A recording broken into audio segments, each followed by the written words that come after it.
The 2024 Dodge Hornet GT Plus is a bold entry into the crossover segment, blending performance with unique styling. Welcome to Bike and Car Saga. Speed up to your ride. Under the hood, the Hornet boasts a 2.0-liter turbocharged engine delivering 268 horsepower and 295 pound-feet of torque. This makes it the most powerful crossover in its class at its price point. With a 0 to 60 time of 6.5 seconds, it outpaces rivals like the Mazda CX-5 and Ford Bronco Sport.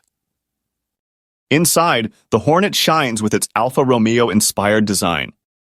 The cabin features tight panel gaps, a clean layout, and tactile controls. The Hornet might be a shameless badge-engineered Alfa Romeo, but I consider that a huge win. Alfa Romeo has done a great job with interior design lately, and the Hornet is a good example of it too. The panel gaps are tight and even. The layout is clean and simple. Even the controls feel good to use. I especially like the way that both front passengers basically have their own media volume control. The Uconnect infotainment system is user-friendly and responsive. However, rear seat space and cargo capacity are limited compared to competitors like the Hyundai Tucson. The Hornet excels with sharp steering and a well-tuned chassis, offering a dynamic driving experience. The all-wheel drive system is front-wheel drive biased, but handles well. Despite its sporty nature, the ride remains comfortable and quiet, though some may prefer a softer suspension. Despite its strengths, the Hornet faces challenges. Initial acceleration can be sluggish, and its fuel economy lags behind competitors.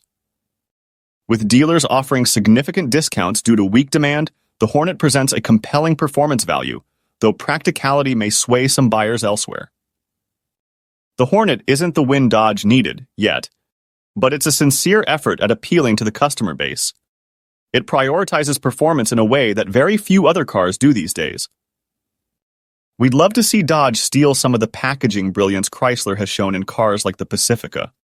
Beyond that, it's the best performance value in the crossover segment right now. Thanks for watching. Don't forget to leave a comment with share your thoughts. If you love this video, please do subscribe, thumbs up, and share. See you next.